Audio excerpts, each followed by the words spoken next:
Theatre നടത്തിപ്പ് കൂടുതൽ ചെലവേറിയതായി മാറിയതോടെ business മോഡലിൽ മാറ്റം വരുത്താൻ ഒരുങ്ങുകയാണ് PVR ഐനോക്സ്. ബിഗ് ബജറ്റ് ചിത്രങ്ങളുടെ റിലീസിംഗ് കുറഞ്ഞതും OTT പ്ലാറ്റ്ഫോമുകൾ ഉയർത്തുന്ന മത്സരവും മറികടക്കാൻ ചെറുനഗരങ്ങളിലേക്ക് കൂടുതൽ ശ്രദ്ധ കേന്ദ്രീകരിക്കാനാണ് PVRന്റെ പദ്ധതി. ചെറുകിട നഗരങ്ങളിൽ വിനോദസാധ്യതകൾ കുറവാണെന്നതും കുടുംബങ്ങളുടെ സാമ്പത്തിക വ്യവസ്ഥ മെച്ചപ്പെട്ടതും കണക്കിലെടുത്താണ് സ്മാർട്ട് സ്ക്രീൻ പ്രൊജക്റ്റുമായി PVR എത്തുന്നത്. ചെറുനഗരങ്ങളിൽ തിയേറ്റർ നടത്തിപ്പ് വൻകിട നഗരങ്ങളെ അപേക്ഷിച്ച് ചെലവ് കുറഞ്ഞതാണ്. നിലവിൽ PVR സ്ക്രീനുകൾക്ക് ദേശീയ തലത്തിലെ ശരാശരി ടിക്കറ്റ് നിരക്ക് 254 രൂപയാണ്. എന്നാൽ സ്മാർട്ട് സ്ക്രീനുകളിൽ ഇത് 35% കുറവായിരിക്കും. വർഷം തോറും 100 സ്മാർട്ട് സ്ക്രീനുകളിൽ നിർമ്മിക്കാനാണ് കമ്പനി പദ്ധതിയിടുന്നത്.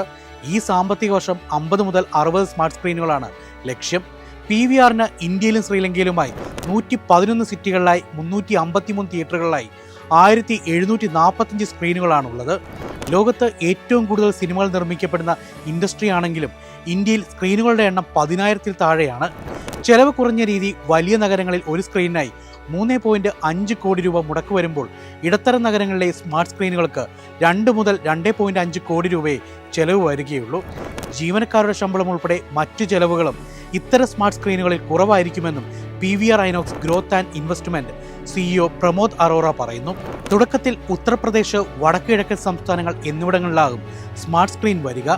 കമ്പനി നേരിട്ട് നടത്തുന്നതിനൊപ്പം ഫ്രാഞ്ചൈസി മോഡൽ സ്ക്രീനുകളും പദ്ധതിയിലുണ്ട്.